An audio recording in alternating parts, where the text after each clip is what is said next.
Greetings, dear viewers, and welcome back to another episode of Game Sharks. I'm one of your hosts, Jimmy Good, and joining me, as always, is my co-host, Mr. Cory Laing. Cory, how are you? Welcome home, Jimmy. We got snow just in time for your arrival. I know. I was so excited. My mom's like, I ordered you a white Christmas. Mother Nature knew you were coming. And knew I was coming. Yeah. I made it in right under the wire. I got in right before all the crazy stuff. But I'm glad to be back. And you broke into QCTV again. I came in this morning. You were already here. I was here. There was a sleeping bag in the hallway. I was like, oh, God. I wish you hadn't seen it. He's here. I'm back. What can I say? I've returned. I'm so grateful to be here. So we're doing our year-end kind of wrap-up, as it were. We're going to talk about our top 5 games of the year and probably a few special mentions in there as well. Cory, wasting absolutely no time. I want to start with you because I like to. Cory, do we want to go in ascending order or is there any order for yours? Let's start with number 5. Okay, that's what I thought. Build suspense. I wanted to build suspense. I just didn't want to. Yeah, for the 3 viewers that watch this show. Hi, Mom. Yeah, those 3. Yeah, hi, Mom. And Winter, the director. Exactly. Those are the 3. Shout out to Winter. Shout out. Now let's build suspense for our 3 viewers. No, joking. We have millions of viewers. But, exactly. Thanks, Jeff Keighley. Yes. We'll start. My number 5 is kind of a controversial pick. It recently made controversy with the Game Awards. Oh. It's a piece of DLC that got a game. Here we go. Game of the Year nomination, and I did the mental gymnastics with this. I'm like, okay, it is DLC. Does it qualify? But it's for Elden Ring that came out 2 years ago. And, it created a little bit of controversy because it was nominated for Game of the Year. Yeah. And so I'm like, okay, it created all these new conversations about can DLC be nominated as Game of the Year? Sure. So this is 100% the best game I played all year, but I did not want to put it as number 1 because I don't think that's fair to the games that actually came out this year. Sure. So I'm like, let's put it at number 5. Okay. I think that's a happy, commonplace. It's a good compromise. Sure. So I threw it at number 5. Elden Ring: Shadow of the Erd Tree. Nice. That is the DLC that came out this year. Yep. And it's absolutely phenomenal. I want to say it's probably like a 50, 60-hour chunk of DLC. Wow. But it's a hefty piece of add-on content for Elden Ring. Yeah. That came out 2 years ago. And Elden Ring's I keep going back and forth. I think it's my favorite game of all time. Wow, I mean, really? I've probably sunk 200 hours into that game. Okay, that's pretty good. From Software is definitely my favorite modern game developer. Okay. And I just think they hit this out of the park. And, could it have been a standalone? Maybe. What they did was they made you progress to a certain point in the game. So it's not really like a level barrier. It's more of like, you got to get to this point in the game. Sure. You need to beat this boss. Then you can jump in. You get into Shadow of the Erd Tree. And you can play the DLC. But it's phenomenal. I don't have a lot to say on it. It made me love Elden Ring all over again. So I blasted through the DLC, which is brutal, by the way. Thank God for co-op and nice. summoning. Yeah, I needed some help on a few bosses. Sure. But okay. It is a massive piece of DLC. It could have been a standalone game. Okay. And I think that's probably why it snagged a Game of the Year nomination at the Game Awards. Yeah, probably. And the critics were talking about it a lot. And the critics were talking about a lot. And I think what happened is it just got people invested in Elden Ring again. And, what it did for me is it not only gave me more content, it made me start New Game Plus. I dumped another 100 hours into Elden Ring.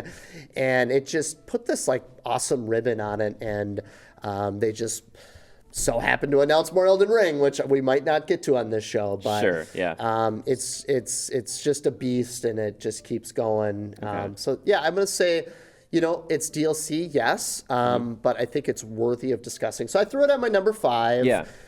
Just to give it mention, I think it deserved more than just an honorable mention. Sure. Okay. 2 quick questions. Was it $40 for the DLC? Ooh, I think you remember? It was. Okay. I'm pretty sure it was 40. Yeah. Yeah. And then, did you have a favorite boss out of all the bosses that you can recall? Oh God! Was there one in particular that you were like, that one really freaked me out? It's all a blur. You know what? I'm gonna go with the last boss, and please don't ask me to say the name of the boss. Fine. It is by far the most difficult boss that I've ever faced in a From Software game. Okay. I mean, I Great. probably spent 10 hours just on that final boss. Wow. It is a giant pain, but like the level of satisfaction that you get when you finally tackle that. I think I summoned for it. I mean, no shame. No shame. I It's know in I there. did. Yeah, I know I it's fine. Yeah, summoned. No. Yeah, you know, it's funny when you talk about bosses. That's kind of the meat of those games, but like it's more of like the exploration for me. Okay, yeah. And just unlocking the different worlds and stuff. So Yeah. I just love exploring in those games. I love the combat and I love leveling up my character. So Cool. When you said giant pain, I thought you were about to say a giant penguin. Oh, and I was like, yeah, that'd be yeah. a great final boss for That'd From be Software awesome. game. They're like, it's a giant yeah. penguin. Well, there's a giant wolf. yeah. In the first Dark Souls game. But Oh yeah, with the sword. with the sword in his Yep. mouth. Yeah, Yep. Mhm. but Yeah. And was your character strength based? What kind of character are we talking? I always do strength based. Strength based. Yeah, big hits. Yeah. Big hits, big slaps. Yeah. Hit him hard, hit and run. I Yep. get that. I do the same thing. Yep. Yeah. So yeah, Shadow of the Retreat, check it out. It's incredible. But just be aware you need to progress to a certain point in the base game, and you need to own the base game. So Yes. Okay. there's some barrier to entry stuff there, but yeah, it's great. Okay. Cool. Yeah. How Nice. about you? You're gonna be shocked, Corey. Yeah. Everybody's gonna be shocked by this one. I was shocked by this one. Not for many years have I played a Call of Duty game, Oh wow, love it. but I got to admit, even though I can't say I'm like currently still grinding in and out in the multiplayer. Call of Duty Black Ops 6 Wow, I am is a shocked. fun game. Yeah. It is a legit fun game. And I played through the campaign. I played some zombies. I played a lot of multiplayer. And I think the thing that I like the most about it, weirdly, and again, we joke about this on the show a lot. This is not a vehicle. This show's not a vehicle for Game Pass. But Game Pass is great. And Yeah. the fact that you could just like play it and I can walk away from it is Yep. like, that's fantastic. But Yep. I love the Black Ops games, or I started with Black Ops 1 back in the day. Mm-hmm. So I always had this fondness for that franchise, weirdly, even if I didn't play every single one after it. But it's the first Call of Duty to make me come back to Call of Duty since like that one. Wow. Maybe. Wow. I maybe dabbled a little bit here and there in the past, but not Okay. to the same extent. Yeah. I really enjoyed the fact that like the campaign, they actually really tried, and there was like some Yeah. really great performances. It was set in the 90s, which Yeah. for me is very nostalgic because I was sitting there like, what are we doing? Like It's weird seeing Bill Clinton up there. it is. There's a whole mission with. It's crazy, Yeah. but it was like it's so cool, and I really liked that setting. I liked the characters because a lot of times one of the biggest criticisms of Call of Duty is that like they don't have super memorable characters, but I Yeah. think they do. And this one is a great example of how they can make and build these characters out. And the variety of the missions in the campaign itself, pretty varied. Yeah. I don't know if you played through the whole campaign yourself. I think I've played through about half. About Okay. halfway through. Yep. Okay, nice. There's like one mission there some people really love. I wasn't as big a fan, but it's like a long, like they kind of try to rationalize the zombies level. Oh, got And it. it's like a huge, like basically zombies level. And I was like, oh my gosh. But the other ones I really Interesting. like. There's like a heist mission. There is some legit Black Ops sneaking around, Cool. which they need to have. But every mission felt like it was a big deal and it was worthy of your time, which Yeah. was nice. And there's you can smell the budget, which I love to see in a campaign. Because Yeah. like there was a while there where I forget how long ago it was, but Call of Duty was like, yeah, we're not doing campaign this year. And I was like, ugh. Yeah, I was think like, it was oh, no. 2 games ago they pulled that fast Okay, one. yeah. And I know that campaigns aren't super long. Like this one wasn't incredibly long or anything, Right. but still, it's there. Call of Duty. Yeah, and Started with a single player campaign. Exactly. Like Yeah. I feel like it needs to have that. It's part of the lineage and Yeah. the heritage, right? And that's why like it reminds me of when games used to be like the full package, where like because I really love Halo, but like they kind of split Halo, the multiplayer and the campaign. This Yeah. is like, all right, we've got the campaign, the multiplayer, the zombies. There's a lot going on here. So you do the campaign, which I enjoyed. I thought it was great. And I did a little bit of the zombies. I like played with people who knew what they were doing because they watched like videos on like, if you go here and do this and do this and do this, then it unlocks this. And I was like, okay, it's pretty intense. I'm sure people get there's more into it. There's so much depth there. I was like, wow, zombies has changed a lot from like the World War II, World at War that I played all those years ago. But the multiplayer is actually pretty fun. It legitimately is enjoyable. Like you can tell why it's still such a big franchise and a big deal. Of course, your mileage is going to vary as how much you enjoy that sort of thing, and if you're playing with other friends. But it is still very much what I remember, which is like you run out there and you either take somebody out or you get taken out, and it's just this process. Yeah. Or are you going again? I'm sure people who are better at it are like, I never die, Jimmy, but I die frequently. All right. Yeah. So what I found, and I'm one of these guys, I love to just lay down, go prone, and people just run right past me, and I'm like, boop, boop. So you're a camper. I had to camp, man. I got to camp. I can't run and gun. I'm not as fast. Yeah. But yeah, especially if you're playing against mouse and keyboard. But yeah, I just really enjoyed it, and it was fun to kind of go back to it. Yeah. Like I said, I'm not grinding it out, but I would say my top 5 games of this year, this is probably number 5, you know? I was like, awesome. And it's cool just because I was like, good for you, Call of Duty. Yeah. You did it. You got me back, even if it was for a moment. Yeah. I'm not going to say I'm going to be like playing over the holidays. I'm like, yes, I'm going for prestige, blah, blah, blah. Yeah. Like, but did you play a bit of it? Yeah, I'm so happy that you put this on your list. I love Call of Duty. When I picked you up this morning, I'm like, the last thing that I expected was to talk about today was Call of Duty. Yes. It did not make my top 5. Just quite frankly, I did not play enough of it.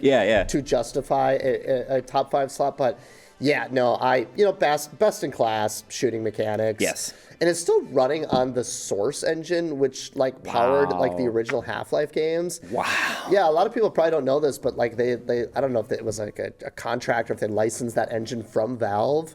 But it still looks great. Yeah. Like they have not created a new game engine since that first game. Was it Finest Hour on PC in like whatever year that came out, 1964? I don't know. Yeah. Not really, that's a joke, but yeah, exactly. they still look and feel incredible. Yeah. I like this new campaign, how they add like some variation to how you kind of approach. Yes. Was it like that first mission where you can like hit the canal, you can swim underneath? Yeah. Maybe it was the first or second mission, but you can kind of circle. You kind of had it wasn't just like a direct straight linear path. Yes. You kind of had some. You had options. Yeah, which we'll talk about that later with Indiana Jones, but to see that in a Call of Duty game is really cool. I mean, they don't go hard with it, but they do give you some freedom on how you tackle missions.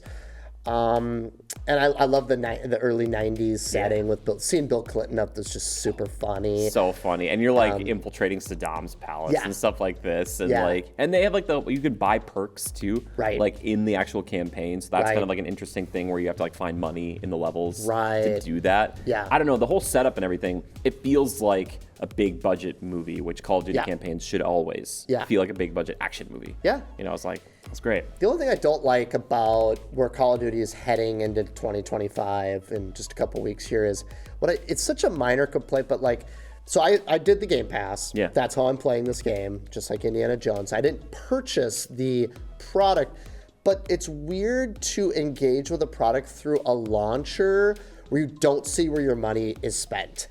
Sure. So what I'm saying is whether you're playing Black Ops 6 or you're playing an old game or you're engaging with Warzone, you all enter through like a single launcher, which is totally how video games are nowadays. I know what you mean though. It is so weird to me to spend $70 on a product and not see it on your, like a thumbnail on your dashboard. Yeah.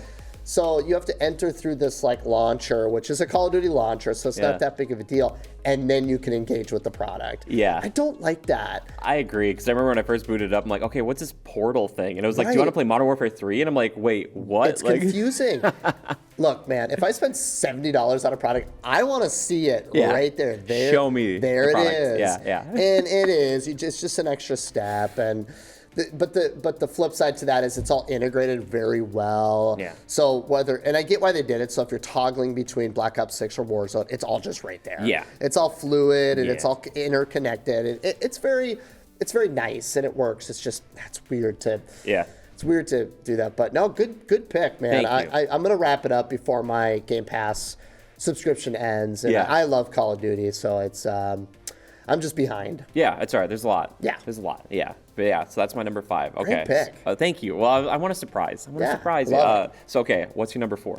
Number 4, I'm going to have to go. This was kind of tough. I had a couple that I was going to flip into this slot, but I ended up going with Prince of Persia: The Lost Crown. Really? Yeah. Excellent. It's a game that I really enjoy. I haven't finished it, but I think I'm like right towards the end. Okay. I've been playing on the Switch because it's like the perfect couch game. Yeah. So it's a 2D Prince of Persia game, I should say that. Looks beautiful. Yeah, it's awesome. Yeah. Looks great, plays great, super polished. It's a Metroidvania. Yeah. So this is not a big budget 3D. Well, it could be big budget. I shouldn't not give them credit if it is a big budget, but But it is a 2D game, so right off the bat, you're like, oh, it's a 2D game. Yeah. Metroidvania, it's Ubisoft. The bittersweet thing about this game is they disbanded. Is that a word? Disbanded? Is that the appropriate word? Yeah, maybe. So the studio, it just breaks my heart. Yeah. It's such an incredible game. I've seen it actually pick up a lot of Game of the Year awards across a lot of journalists, media outlets. So I was happy to see that. It's a 2D Prince of Persia game. Yeah. You know, it is what it is. It's a Metroidvania. It's very tight, it's very polished, some really difficult boss fights. Yeah. But, you know, there's a lot of backtracking, so it's like one of those, like, oh, okay, here we go. Yeah. We did that with Metroid Dread that came out a couple years ago, and Sure. we're doing that again. Yeah. And so, Hollow Knight, you know. Hollow Knight, so, if you don't like backtracking, and, you know, it's like, it's that classic, oh, there's a door, I can't go through that right now. Yeah. I need an item, so let's go play 20 more hours of the game, and I'll come back. Yep.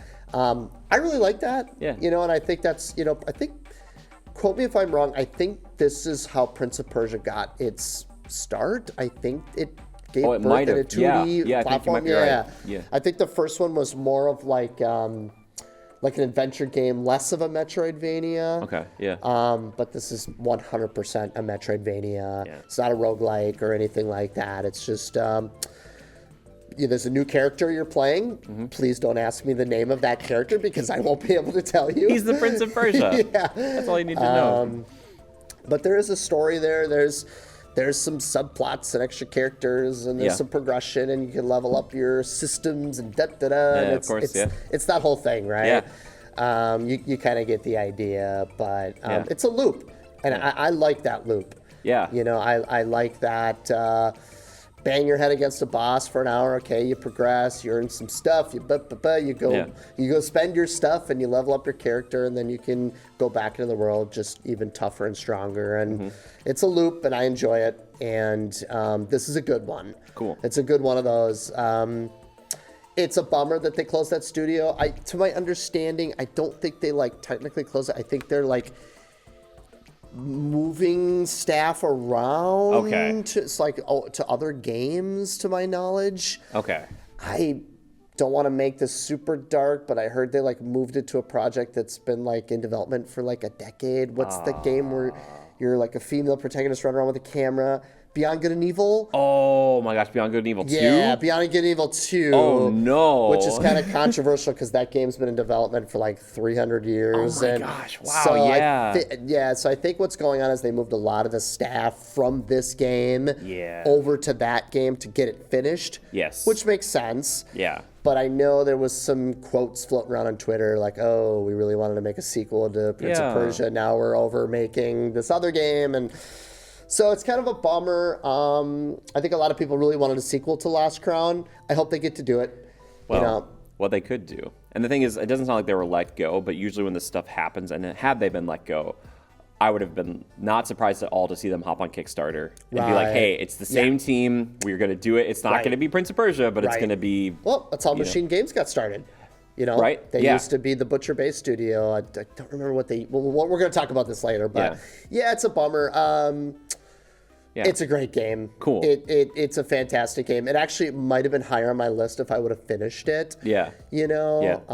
But highly recommend it. It's a fantastic Metroidvania and just tight, polished. Just feels good. Yeah, it looks good. There's a great parry system. It's just Ooh, man. Yeah. When you pull it off, it just feels really good. Yeah. There's a style and an edge to it. Yeah. When you see it immediately, you're like, oh, this is its own thing. Exactly. It's hard to do that these days. Yeah. They announced a new Ninja Gaiden game at the Game Awards. Different developer, but it's in that vein. Oh, see, they would be stoked for that. Perfect, yeah. What was that?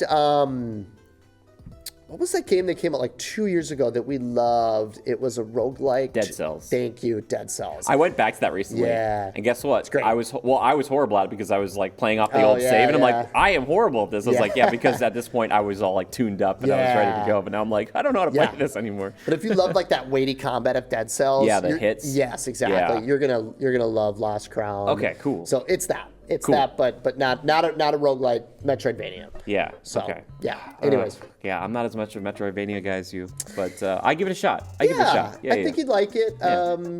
It's it's fantastic and 100% deserves to be in my top 5. So, Okay, yeah. cool. How about you? This next one, again, will shock you. Will Oh, shock boy. you, I hope. And this is one that had like an extended demo to play for like 3 hours or something. Okay.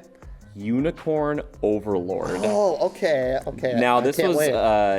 so this is like a strategy game, kind of in the same vein as like a Fire Emblem, sort of, kind of. Vanillaware, right? Yeah, I think so. Yeah. They did Dragon's Crown. Yes. Yeah. Yep. So it's got that beautiful, well, to me, art style. Yeah. The thing about this one is that like you're kind of putting units together in a group. Okay. And depending on how you make that group, that's how they can attack and defend themselves. Okay. So it's kind of Fire Emblem-ish, but if you had like a group of them and different little units moving around together. Now, I did not play this game to completion. Okay. But from what I played, I remember being like, this is a really cool game. Yeah. And I really wanted to come back to it. And I Yeah. was like, I got to give it some love here because I thought not only did it look cool, it played really well. And again, it's one of those perfect like Switch games, sit on your couch and kind of play over it type of thing. Even though I usually prefer to play like on a big TV or something like that. But I was like, oh, this is so cool. And I love games like that. I love tactical based games. And this definitely had like so much depth and nuance and like unit composition and how strong each one was and like which worked well together. And I was like, man, this is such a cool game. Did you ever get to check it out at all? I didn't. Okay. I do have some background with that developer. Okay, yeah. But I have not played this. Yeah, which I never, I don't know if I maybe played Dragon's Crown once. Yeah. And I wanted to because that game was cool. It's awesome. But 2D, kind of like it's artwork come to life. This is what this one feels like as well. Cool. But a huge like campaign, like a big story. I think it's completely voice acted, and I was like, "Wow, there's a lot put into this game." Yeah. And it's such a weird name, Unicorn Overlord. Sure. I always I'm like, what am I? Unicorn Overload? No.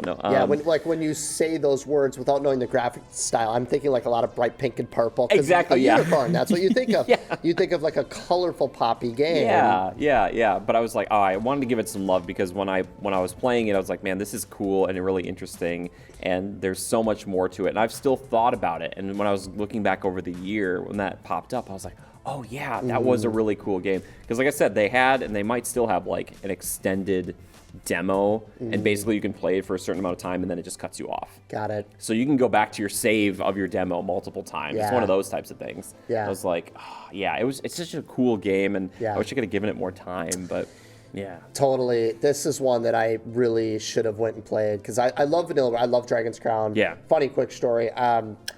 It was probably 10, 12 years ago. Tiffany and I were going up to Brainerd. It was in the wintertime. Nice. We had a hotel room. We were bringing the dog. It was a whole thing. I'm like, should we just stay home and play Dragon's Crown?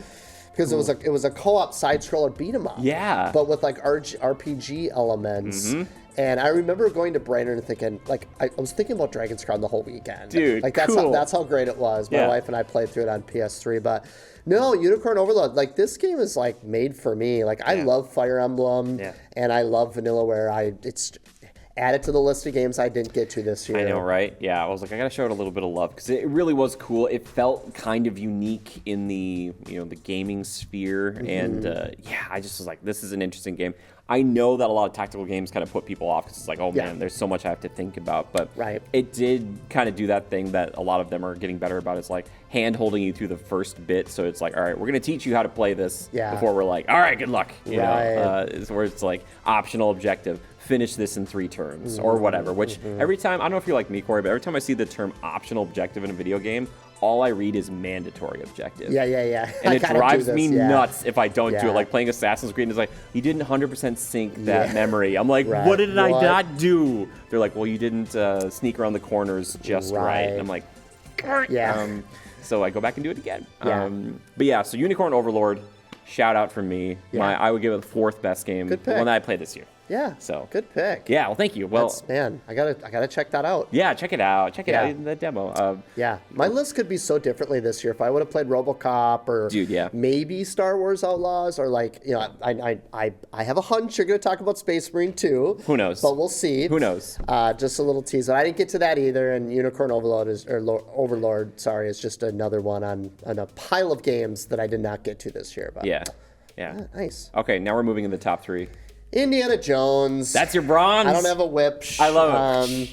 Yeah, Indiana Jones is a great story. So this came out pretty late, as you know. I think you played a little bit of it, but I hit like 3 hours. Yeah, so I think I'm like 7 or 8 hours in. Okay, nice. I really tried to play a lot before this, but turns out there is some like fairly difficult puzzle solving in that game, and it's just it's an Indiana Jones game. He's an archaeological, it's going to be the nature of the game. You're going to spend some time on puzzles. So I was like, okay, it's slowing me down a little bit, but.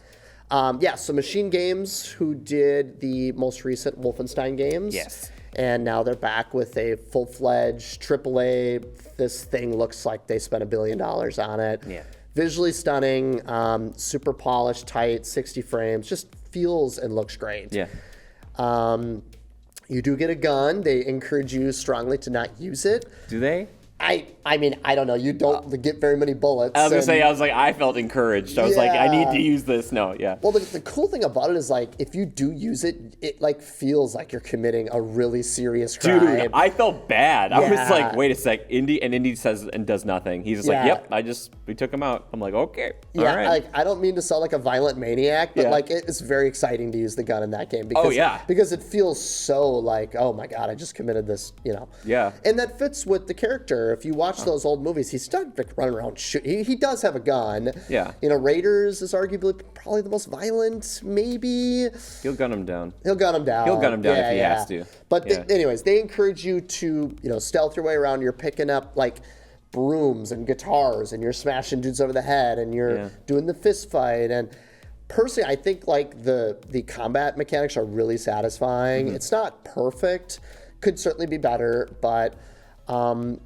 it's one of those things where I love those old movies. Like, arguably, Raiders is probably the best, but there's some arguments for some of the other ones. We're not going to talk about those last two, but the picture I'm painting is I think the story in this game has the potential to be the best thing since that original trilogy. Great. Cool. Yeah, at least where I'm at so far in this story. Mm-hmm. But anyways, it's executive produced by Todd Howard, who did the Oblivion and Skyrim games, and it shows. Yeah. Man, I was not prepared for how open some of these levels are. Yeah. This is not a linear game. No. I mean, that Vatican level, I'm no joke, there's probably 10 side quests. It's huge. Yeah. Like, you'll open up your journal, and it's so funny to me. It's just like Skyrim, where you'll have your main quest, and then there's your side quest, and then there's like the bottom of the barrel. Do it or don't. Yeah. We don't care. Yeah. I don't want to waste too much time on this, but I know you probably have some thoughts too. But I'll give him this. I would say it's not spot on, but Troy Baker does an incredible job. Great job. Pretending to be Harrison Ford in the 80s. Yeah. Yes. It's pretty good. It's almost too good. I'm like, how? It just goes to show why he's in so many video games. Yeah. He's just so talented. Yeah. I'm like, wow, he knows how to do it. So when I listen to it, I'm like, yeah, it's like I said, not perfect, but it's like... It's as good as it's going to get without the real thing. Exactly. Yeah. So it's cool. And it definitely feels like they knew where they wanted to put this insofar as, like, it's between Raiders and Last Crusade, which... there's some people out there who love Temple, but like those are the two that people mostly say. So it's like, it's right, and it's doing exactly what you think it's doing. Yep. The bad guys are exactly who you think they'd be. Yeah. And that, I think, is a really smart decision. Yeah. As opposed to being like, well, it was indie 5 years before all of this. Yeah. It's like, nope, he's firmly in the indie mode. He's got the hat, the whip, and everything. Yep. Whip mechanics are very good. Yes. Very good. My main source of combat, which is probably not the best way to play, because it takes forever just like whipping men until they pass out, like it's they do a good job, like when you do a lot of the activities they shoot back to third person to show indie. I know we talked about maybe even on the show, but like I wish it was third person just because I love the iconography of indie. But if you look down, you can see the whip. Yeah. Like, and all this stuff. Yeah. But if you change outfits because you have disguises, you know, that'll change too. And you're using your whip to climb up surfaces, and then they'll pull back and you'll see Indy in third person. So you do get to see him a fair amount, but it is a first person game. Well, it's funny to me when he's like climbing, how like belabored and honest it is versus like a Nathan Drake who's like like Indy when he's going across like a ledge, he's going unless I'm doing it wrong, he's doing this, like it's he's not he's not a huge climber. He'll do it because he has to. Exactly. You know, but exactly. I think it's a fun game. I think it's cool. It's one of those things that maybe, as we've discussed after this or before the show, I want to see the set pieces that are like the big action-y ones, because I know they're in there. They are. You know, and I just have to get to them because there's just like a lot of kind of sneaking around, plotting around. But the nice thing is that you have that ability to change like the level of difficulty on not only combat, but then also on the puzzles. Right. So I had like the puzzle stuff super light because I'm like, I just don't want to waste my time on this. And so I can kind of beeline through that stuff. Right. Which is really nice. Which is really, really nice. So maybe if I go back to it, you know, it's that Vatican level. I was like, man, this level is so big. I'm like, massive. It's taking me a long time. You know? Yeah, that Vatican level dragged down a little bit, but that's choice. You could just beeline it too. Oh, I was. You know, and you mentioned the flexibility with the difficulty, which is really smart. So you could tone things down if you just want to kind of breeze through it. If you want to turn it into a movie. And I think that's what, like, not only Uncharted did a long time ago, but then Tomb Raider, I want to say Tomb Raider kind of popularized a little bit more of like the tuning stuff. But Uncharted, I've heard people say that like the best way to play that game is on like the easiest level because you just feel like it's an action movie. He's like running around, just doing all that stuff. But if Uncharted didn't exist, I think Indy would look a bit different. But for what they've done, I'm trying to think of like what else I could ask for as an indie fan. Sure. I'm like, they needed to put this in. Right. All the fan service is there. You know? No, I agree with everything you said. There are a couple set piece moments that I've hit that you'll probably get to soon if you just keep plugging away. You know, I think I mentioned you earlier. This game might climb higher in my list. But it might just stay where it's at, only because as I get older, I've mentioned this before, I just don't like environmental puzzle solving. I enjoy like watching that on the big screen. It's a treat to watch Indy do like these big, like epic, you know, set piece moments, but like in practice in a video game, like, oh man, I just don't want to. I just want to unplug and just play something fun. And so, you know, it's I think this game's really special. I just think the puzzle design for me personally might get in the way of it climbing higher up my list. Sure. Fair enough. Well, it's a nice pick for 3. I like it. That's good. Good. Got to give love to Indy. Got to give some love. Good love to Indy. And he came out, and it was pretty recent that this came out. So. Right. Yeah, it's only been out for a couple weeks. So, Well, speaking of recency bias, maybe for myself, not for you, but for me, this next one, Corey. At first, I tried it, Corey, and I was like, I don't know if this is for me. But it is. Marvel Snap, everybody. Not too far off. We're one word off. Marvel Rivals. I just can't. Like, I got really into it. And you know, the elevator pitch is like it's Overwatch with Marvel characters, and it's third person. I love third person games, and playing this not only alone but with some friends has been so much fun. And I know it's been kind of like in alphas and betas and stuff, but they finally had their full release not too long ago. Really popular too. Like. Really smashing popular. Records on Steam. Yes, and they were smart too because apparently they got like a bunch of big influencers in to play it and stream it, and then it was like that's the smart way to do it, honestly. And that makes sense. But it is legit good game. If it wasn't, it would have fallen off. You know, but it's still, you know, at the time of this recording, still doing pretty well. One of the things I love the most about it is that in the video game space, they still have the ability to put like Iron Man, Venom, and Magneto in the same place. It's so funny. Because right now, like movie-wise and stuff, it's still not there. We're closer, but we're not there. But it's cool to see all those characters interact and then talk to each other. Because they say like little things and you're like, oh, okay, they're referencing something that happened in the comics or whatever. But I love that. I absolutely love it. And they have some like really popular characters obviously in there that we would all know. Like all the Avengers for the most part are there right now. But they also have some deep cuts. Like some kind of like things like Cloak and Dagger, who is like my favorite support character. Because there's like 2 characters in one and it's so much fun. But like trying to figure out what the best team compositions are.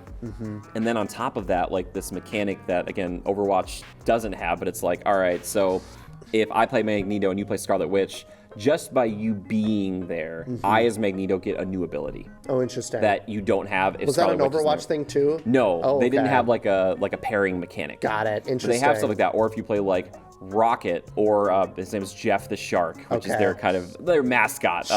And Groot is there. You know, Rocket or Jeff can climb up onto Groot's back and shoot from there and do stuff. So stuff like that, it adds another layer that I'm curious to know, like maybe in the competitive scene, if they're really, I think they're really pushing that too, if that will play a major factor or not, you know. But like stuff like Doctor Strange has an ability it's on a huge cooldown.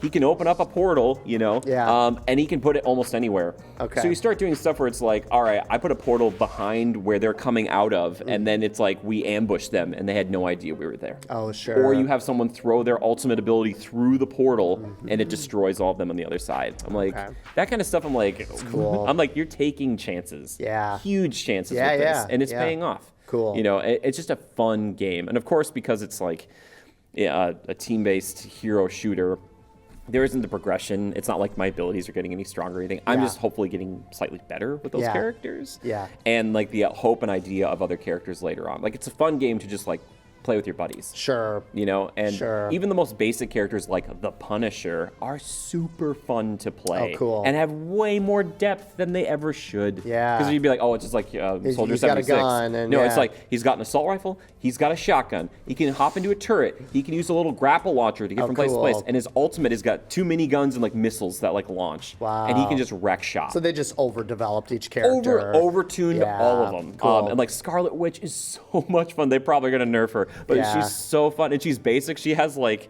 the ability, like her basic attack is like as long as you're close enough to the person and you're kind of looking at them, it'll damage them. Oh, okay. So it's just like you're draining energy from them. Cool. And I love that because sometimes I'm like, I am sick of all this aiming stuff. Yeah. I'm like, I just want to rip them apart, and I love her, and it makes me more endeared to some of these characters, like her or Cloak and Dagger, that I'm not as familiar with in some regards. And I'm like, oh, I like them, and now I'm like, I want to see more of them. And I think Cloak and Dagger had a TV show, like it did. Yeah, that's right. Yeah. I'm like, that's such a cool character. That's awesome. Yeah, so I'm already thinking about like who they could come out with. Yeah. I've heard of some of the leaks. I'm like, well, here, all I want is Ghost Rider, not confirmed. Yeah. Why are they allergic to Ghost Rider in every video game, Corey? It drives me nuts. And Hollywood is too. I mean, what's going on? I'm like, remember Marvel Avengers came out? I was watching a little video I made, and I was talking about like Ghost Rider needs to be in this video game. Would have saved the game. Yeah, well, and they didn't do a Nicolas Cage cameo in Deadpool. No, dude, it would have been. Yeah, I think it's coming. Yeah. I think eventually. I hope so. I can't say anything, but Marvel and I have been in talks. No, I'm just kidding. Nicolas Cage is like the noir, Spider-Man. Oh, yeah, no, it's coming true. to Amazon or whatever that's, so. Oh, that'd be such a great Spidey skin, which, by the way, Spider-Man in that game, I haven't played too much of him, but from what I've seen, he is very powerful. Cool.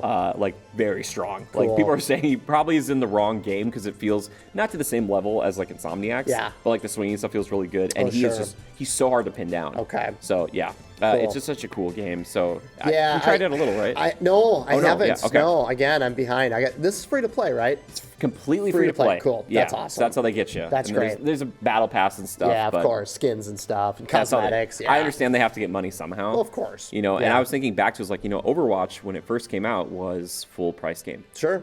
So I'm like, so it was 2, right? Or was 2 free to play? 2 was free to play. Okay. And that kind of failed a little bit. Well, and they also scrapped the campaign and stuff that they were going to do. Got it. So, right. Yeah, it got a little muddied. Okay. And I think that's why a lot of people were moving over to this because there's so much influence you can tell in some of the characters and the character design. Gotcha.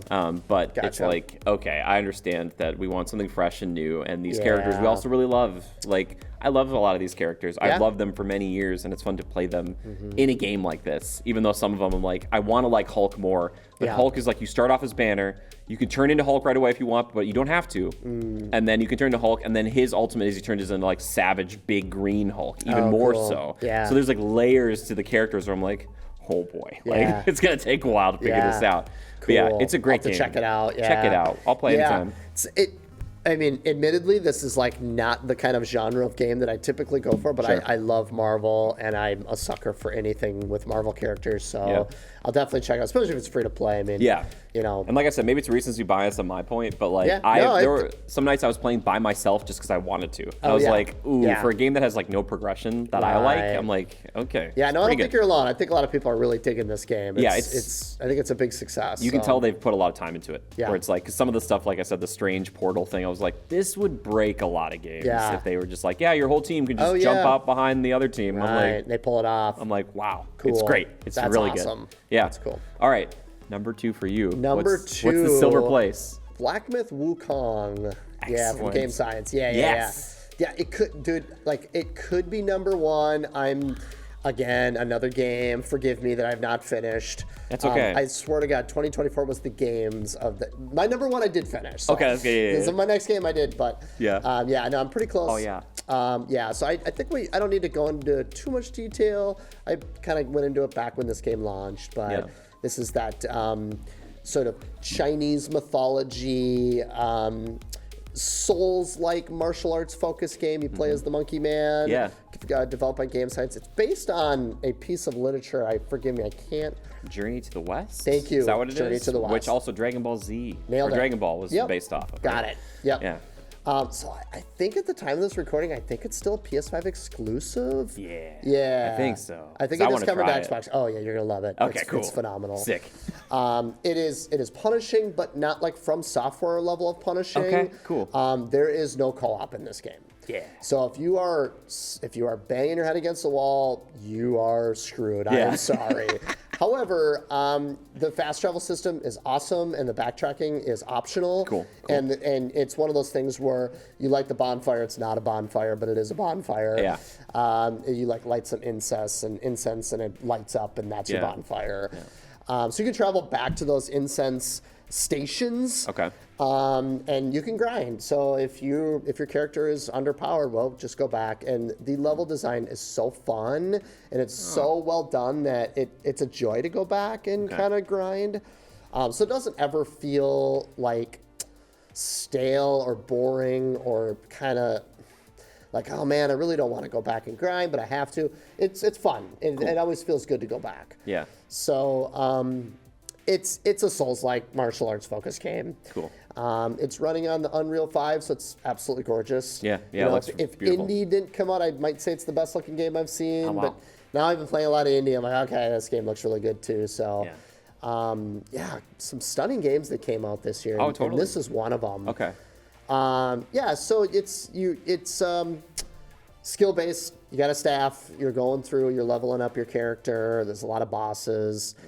It's that. Cool. You know what I mean?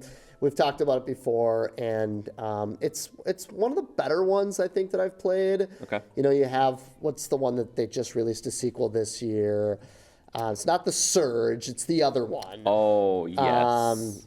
I know what you're talking about. But anyways, there's been a couple of Souls-like games that have come out. Yeah. Some are better than others. Yeah. Obviously, Elden Ring is kind of at is top tier. Yes. And then it just goes down from there. We're talking Lords of the Fallen? Lords of the Fallen. Lords of the Fallen. And I did try Lords of the Fallen 2. Just again, some of these games are better than others. Yeah. And Black Myth is one of the really good ones. Okay. Satisfying combat, good progression system, incredible level design and boss designs. Yeah. It's kind of that Chinese mythology. So I was gonna ask again, favorite boss. Do you remember your favorite boss? why you got to do this I to know. me? So there is okay, let me think about this. There is an abominable snowman type character that's a boss fight, and I'm sure it's baked into some Chinese mythology I don't know. Abominable. And you enter. It's classic Dark Souls. Sick. You enter through an arena, you see nothing. Perfect. And all of a sudden, this giant thing just comes leaping out of nowhere and falls into frame, and boom, there you are. Cool. You don't even have a second to think. You're engaged in battle. Yep. And I love that about those games. Yeah. So that would probably be, I don't know, forgive me, I can't remember the name of that boss, but that's probably the most memorable just because of the setup. Yeah. You walk in, you see nothing, you know something's about to go down, and all of a sudden this giant, just hulking creature comes flying into frame. And so cool. And you got to fight this thing. But it's almost a boss rush type game where I'm going to say there's probably 3 times more bosses in this game than Elden Ring. Wow. And there's a lot of bosses in Elden Ring. Yeah, there's a lot. So, there's a lot of bosses in Black Myth. Yeah. That's a lot. Sometimes you'll fight a boss, you'll play for 2 minutes, fight another boss, and then you'll play for 2 more minutes and fight another boss. Wow. So, prepare yourself for that. But it's great. I mean, I don't know what else to say. It's it looks great, it plays great, and it's a high up on my list. So, good. Black Myth. Black Myth. I'm excited to try it at some point. You'll have to try it for sure. And let me know what you think. Okay. Cool. Yep. Cool. Well, you kind of brought up sequels there for a second. There's a sequel to a game here that I don't think a lot of us thought we'd ever get, and it's kind of based on a very strange game. But by my silver medal pick, number 2, Dragon's Dogma 2, Oh, wow. baby. Nice Yes, pick. yeah. I don't have a ton to say on it because it's just like if you played the first one, we're talking third-person action set in a medieval fantasy setting. Yep. And the thing to me that's still the real hook is not only your character and the pawns, you know, kind of building out your team, but the combat itself. Yeah. When you're fighting these huge monsters, and it's the closest thing to having like a Monster Hunter experience that is like kind of shortened. Okay. You know, because you're fighting these big things, but it's like you're fighting them for a few minutes. You're not fighting them for like a half hour. Right. For the most part. So I'm sure there are some out there that would be that way, but it's just so much fun. And I remember feeling so energized and excited to play and to fight these things. Because sometimes like they have a few systems that are a little bit weird. Their fast travel systems kind of odd. That was going to be my question. It's still that way. Or you can take like a little cart and take it to Okay. places because you could run there, and that's Yeah. another viable option. But Yeah. so it still has some of that to it, but it's very intentional. Okay, yeah. But it's still so much fun to fight like a Cyclops Yeah. or a dragon or a griffin or whatever. And like a lot of games are not doing medieval fantasy these days. Yeah. So it's fun besides like the Souls games. Right. You know, to have that. And it's difficult in its own regard, but it's a bit Sure. more forgiving than something like one of those. But Yeah. I still really enjoyed it. And I remember playing a lot of it. And I was like, man, this is still really, really fun. Like, it's really fun. I love that first game. The fast travel system is absolutely terrible. Yes, it is. Yeah. That's probably what got in my way of actually finishing that game. I was worried about that with this new one, especially how spoiled we are after playing Elden Ring. Yeah. I mean, the fast travel, I mean, let's be honest, the fast travel system in Elden Ring is probably a little too generous. I mean, you can fast travel from the interior of one castle to the other. It's great. great. I love it. I love it. It's amazing. So good. So that's a bummer to hear, but I'm glad you like it. I really want to play it. Yeah. Okay, here's my question. Did they at least, remind me, how does the fast travel system work? Do you remember? So there are a few different versions. You can go from like town to town via ox cart. Right. And the other way later on is you get like these waystones. Right, and that's how you did in the first game, right? Yeah, so you Was like the place a waystones. thing, and then you could like use a thing to get back to it. Right. So, Dude, that's so I terrible. know, it's still I know not- they do that on purpose. Yeah. The problem is if they want you to travel the lands between, like, oh, we created this beautiful world, we don't want you to miss anything. Yeah. You gotta give the player some activities to do. Yeah. Do you feel like if you're not fast traveling and you're just physically running or riding, can you ride horseback in this? Not that I found. Not that you were okay, because Yeah. you couldn't in the first one. Yeah. Are you at least having a good time? Yeah, Okay. there's still fights and stuff to be had in Right. between, but it's a lot of the same ones that you kind of see Okay. previously. And I could be wrong. Maybe they've added something that I didn't have access to. Okay. But I played for quite a while, and I Okay. don't think there was anything quite like Okay. that. So I was gonna pull a trigger. I was just waiting for a price drop. Yeah, This, yeah. if there's one game that I like sadly miss it, that's the one. Yeah. Like out of everything that came out, that's the one I really wanted to play, Yeah. but I was waiting for a price drop, and I wanted to know about that fast travel. Stuff. So, okay. but yeah, it's still, despite that, Cool. still a great game. Still Cool. really wonderful, robust, fantastic game. Cool. And I'd recommend it for sure. Awesome. Yeah. Cool. All right, now we're down to it. It's Astrobot. Astrobot, number one. It's my game of the Astrobot. year. And no, it's not because it won the Game of the Awards. Dude, it's just full of joy, and I love it so much. So this is the new kind of mascot platformer for PlayStation. Yeah. They finally have a mascot. Finally. Which is funny that they say that because they've had like Ratchet and Yeah, they've had they've had Sly plenty. Cooper and Jack and Daxter and Crash. exactly. For a while, Crash was like the guy. Right, and now that's multi-platform. Yeah. So they can't claim They're that like, anymore. But yeah, so no, this is think Mario Odyssey, think Mario 64, but crank it up a couple notches because Yeah. it's certainly more polished than any of those Mario games ever. Yeah. It's longer for sure. The only negative thing I could possibly muster up to say about this game, it almost drags on a little too far. Okay. And I don't even know if that's even a knock because Sure. Yeah. it's so fun and there's just nothing cynical about it. There's nothing to Yeah. complain. Probably the most polished video game I've ever played. Really? Yeah, I mean Cool. the things that they managed to pull off on screen in terms of like particles and moving objects and just sheer effects and visual fidelity is absolutely staggering. And it never hitches and it always just locks it in at 4K 60. Nice. And just the colors that pop and we're not even getting into the sharp gameplay. Yeah. You know what I mean? Yeah. I mean, I could talk about this game for a very long time. I mean, they just announced like a set of Christmas levels that they just threw in for free. Oh, I that love I when haven't they do even that. played, and they already had some Christmas levels in the game. Oh, cute. They're like technically not Christmas, but they're like winter themed. Like, come Sure, on, it's close kind of enough. one and the same. Yeah. It just checks all the boxes. Yeah. You know, it's a beautiful.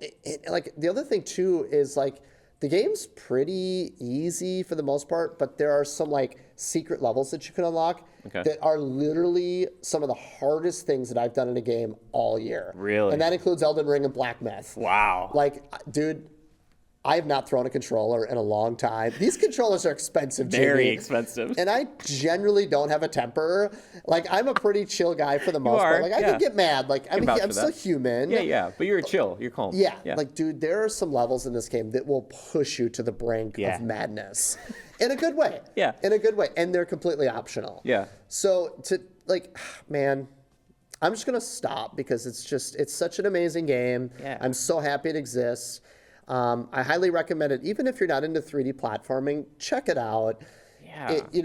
Like, I don't even know, like, do you have questions? Like, I could go on. I do. Well, it's like, my question, I guess, and maybe you don't know this, but like, where did this team come from? Team Asabi? Yeah. Maybe they have a long track record I'm unaware of. Yeah, I don't know for sure. So that first game, I think, fell under the Studio Japan banner, which has been closed. And that was a VR? It was VR, yes. Yeah, it was so a maybe VR that's why. game. Because I remember hearing about it, I was like, okay, this is cute, but like, it's not. Yeah. How many people are going to play it? I don't know how far back the roots of the studio goes. Yeah. I know for this team with Astrobot, started with VR, and then they did a packing game for the PS5, which was awesome. It was like, it was like this free 3D platforming game, but it wasn't very long. Yeah. It was just a taste of what they were clearly building, which is this new Astrobot game. Yeah. So that packing game was Playroom. This is just Astrobot. Okay. The last thing I'll say before I wrap up, aside from it being this incredible, polished, challenging 3D platformer, is it's also this like amazing tribute to PlayStation. Yeah. You're unlocking little collectibles, you're unlocking characters, and you unlock a level at the end of each world that's completely dedicated to a specific character. Yeah. So like, for example, there's a world, you finish the world, you finish all these levels, you fight a boss, amazing boss fights, by the way. At the end of the boss, you'll unlock like a Kratos level, and you literally play as Kratos. Yeah. And you play through this whole level. There's a Nathan Drake level. So it's like this amazing platform, but it's also like this incredible tribute to the PlayStation saga and legacy, which is amazing. They did not have to do all that. Yeah. But they did, and that elevated it to kind of this 10 out of 10, echelon of of gaming, whatever. Yeah. So yeah, I'll stop because I know we don't have a lot of time, but it's cool. Is Kratos still your favorite to play as far as the PlayStation mascots? Nathan Drake. Come Nathan on. Drake. Okay, there you go. They give him a gun, man. Astrobot with a gun. I love it. I mean, come on. Is Sackboy playable? Yeah. So no, there is a Sackboy like character that you can unlock. Okay. And there's skins. So technically, I think you could actually be Sackboy if you wanted to. Yeah. Right now, I'm playing as Ratchet. So you can put a Ratchet skin on Astrobot, and then you're just playing as Ratchet. Do you look just the same as Ratchet, or is it like you're wearing a little costume? It's a costume. Okay. But cool. but it's enough to know like, okay, obviously that's Ratchet. Yeah. And same with like Nathan Drake. Cool. And those costumes you have to unlock. So I would think a Clank outfit would be straightforward for an Astrobot. there are a lot of costumes. Okay, And cool. I only have a couple. So it cool. it just goes to show you how big this game is and how much content. So Sly Cooper? Is Sly Cooper in here? in terms of a costume, Yeah. or I'm sure. Okay, Again, so when you go to like the costumes, there's like 20 little bubbles. Yeah. I only have like 2 bubbles unlocked. Oh, okay, So sure. you got to go back through those levels, unlock those costumes. cool. So I just have a couple unlocked right now, but Okay, cool. yeah, it's just pure joy. Cool. So I'm glad to hear it. get in there. Yeah, eventually. Check it out. I will. Back to you, sir. All right.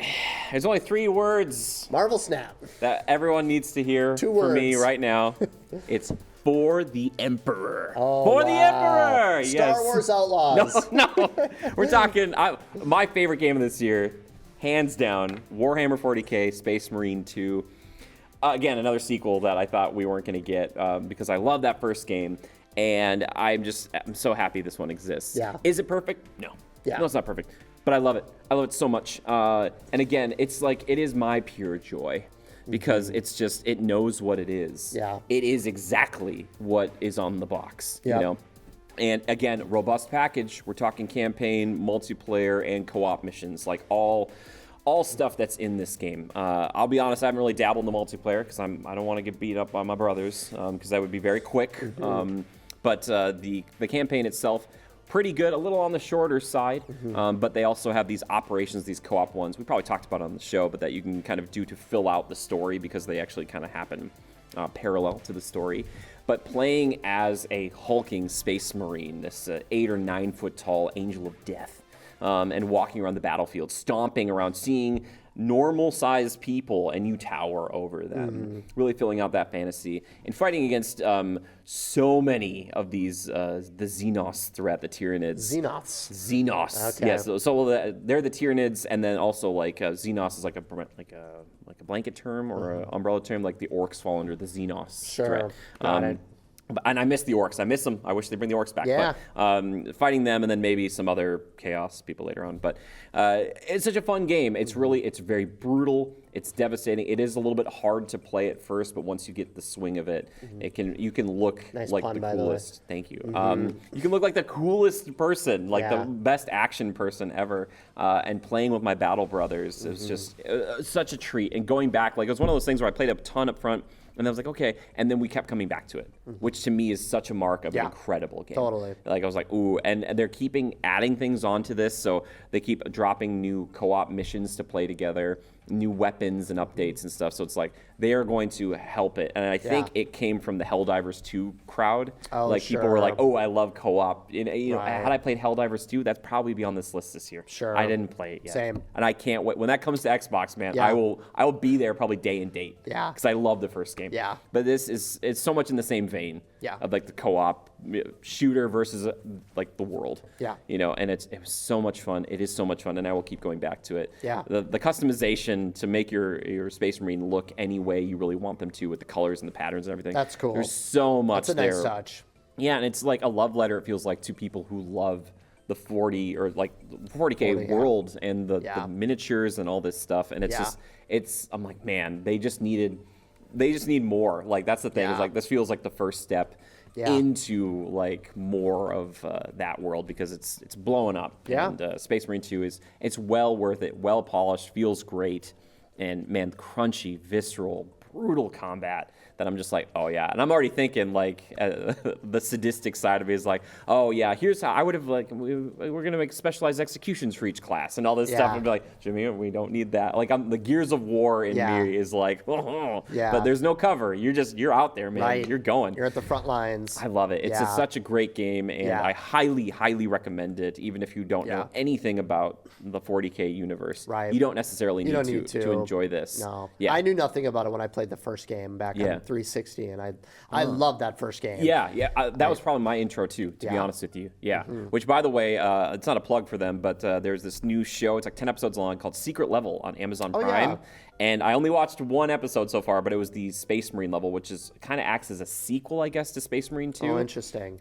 Corey, there's legit like 1 or 2 minutes of dialogue on either end of this 20-minute thing, but the rest of it's just combat and fighting and just cool Space Marines. I gotta check that. I heard there was a Mega Man episode, so there you go. I'm in. Dude, Mega Man. He's like, I'm here. Yeah. So that's my Awesome, game dude. of the year. I'm Space not Marine surprised. 2. I knew. I've known that for months, but I'm glad to hear you get to gush about it. Yeah. So 2024 is the year that I just did not play a lot of games. It's hard. Between that, Dragon's Dogma, and Yeah. RoboCop, and some of the ones we mentioned, I got to get caught up, and that one's high up there that I missed. Yeah. So, Well, I'm excited. Eventually, when I get a PS5, I can try some of these out. My brief special mention, I just got into Path of Exile 2. Oh, okay. And it's great. Cool. If you like Diablo, especially Diablo 2, Yeah. check it out, man. Yeah. The music alone, I was like, oh, Diablo 2. Nice. It's like, oh boy. And that Yeah. game is deep. Yeah. And they only have half the characters out so far. Wow. But it's like you buy into early access thing. Sure. So it's not 1.0 release. That's why it's not one of the game of the years yet. So, Got it. Yeah, it's I've fun. heard a lot of people out there are really enjoying that. It's a cool game. Yeah. Not for me, but I'm glad people are really digging that. Yeah, if you're a Diablo person who wants like even more depth of Diablo, Sure. this is like that. That's it's it. Like, Okay. Like having a class and then like specking into other classes, kind of. Oh, cool. Yeah, there's so much, cool. and then like taking your skills and then like changing how the skills function. Oh, yeah, kind of yeah. like Diablo 3 did. It was Okay. like there's Yeah. a lot. There's Yeah. a lot. I was like, oh boy. Cool. So yeah, Wow. but there it is. Our Nice. top 5 games of the there's year. What a hell of a year. I think next year is going to be even better. Thank you so much. We appreciate you guys are the most important. So thank you. Happy holidays. Merry Christmas to you. And I hope you get a lot of fun gaming in over them. And until 2025, please take care. Bye-bye.